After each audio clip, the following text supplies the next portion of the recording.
All right, let's clear up some confusion on PulseX. There's a couple of really cool features that it seems like the community has a little confused. So let's touch on single-sided staking and the yield farming. Okay, so single-sided staking is still going to be in PulseX. I realize it's not up right now. They're going through, we're seeing all these cool updates to PulseX. Some of the pools are being shown that have the INC token incentives. So there's a lot coming out and it's kind of caused some confusion.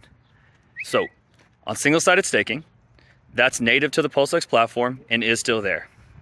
It will likely be there at launch, but there likely won't be pools at launch. So let's explain single-sided staking real quick. So single-sided staking comes from when a team, a third-party team, wants to have tokens distributed and they decide to sponsor a pool. So they go through, there's a DAO proposal. They look kind of like this here. I can show you some examples from like Spooky Swap and Pancake Swap. They go through, they get a pool approved. They decide to distribute their tokens. The PulseX DAO votes, they get approved. Now there's a pool up. And then you can stake PulseX tokens into those pools. Now that's called single-sided because it's not a liquidity pair. It's a lockup mechanic for your PulseX that allows you the distribution from the pool. So the reason that you would do this, it's for yield, right? It's awesome to see on your PulseX. The reason the other teams would do this and want to distribute tokens to the PulseX is because it's really inexpensive marketing. So if you look at it from a third-party project, I could get access to all the audience in PulseX by setting up a pool and distributing it to them. And this works way better than an airdrop. Airdrops are extremely common. No one thinks twice about them in crypto. But if an airdrop comes and you don't know, you don't claim it, you have to go and interact. You're trying to find an audience that already is captivated, interested in your product. Okay, well now look at it this way. I get to put a proposal that people are going to read because they want to know what they're going to get, right? So there's an incentive to read. They read through, they get to hear the elevator pitch, and then there's a pool where people get free yield. Cool, right? So you're gonna have a much higher conversion rate for the average project doing something like this than you would just a standard airdrop that we think about all the time. Now here's why this is especially cool for PulseX owners. So innately, I think a lot of us would look at it and be, well, I wanna get paid in PulseX, I wanna get paid in Pulse, Hex, all of our sort of core components here. You actually don't want that. So here's why. If that's what you want, what are you gonna do if I give you XYZ token? You're gonna sell the token, go buy the ones you want. That's buy pressure. But here's why it's cool. Let's say that I'm not of that same mind state and I'm really looking to take some profit. I want some yield on my PulseX. I don't want to sell these things, XYZ. I want to take some yield. I want to cash out. Okay, if I get paid in PulseX, what do I have to sell? PulseX. But if I get paid an XYZ token, I sell those tokens and I take profit. So the reason that this single-sided staking is so cool is that it allows me to take profit in other people's ticker symbols and not our ticker symbols.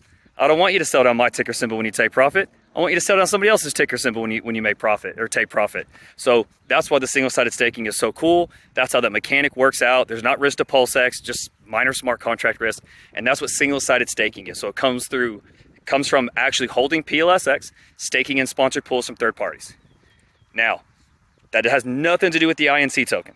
The INC token is the incentive token for providing liquidity in the incentivized pairs or yield farming. So how that works is you can look through here. Again, there's a couple of posts that show, again, some of these pools that are already laid out that have the INC token. They'll have different rates that they pay out. And so if you go and provide liquidity in one of those pairs, you're providing liquidity. No different than anything else. It's just similar to Uniswap V2, symmetrical liquidity. You're providing liquidity. You have impermanent loss, risk. You're going to capture trading fees. All this is normal. What changes is you can take those LP tokens and then put them into these farms and you're gonna get paid out the INC token. Now, the reason that a user would do that is they want extra yield, right? And then the reason the platform does that is to encourage behaviors we already want. So if you want people to provide liquidity, then you add incentive, right? And if you wanted to, say, thin that pair out, then you would remove some of the incentive. So the INC token is a way for the platform to incentivize users, bring on new onboards, generate these cool yield farms. We're going to see really high APYs. And it's great marketing and onboarding for the platform. And then also allows the platform to add some governance where they can try to, say, thicken or thin out liquidity on things that are important, even if there's risk. So both these features are really cool. There's a bunch of great examples for them. They're going to be really successful. But just again, some clarity. Again, those things are separate. So you've got single-sided staking, and then you've got the yield farming with the INC token.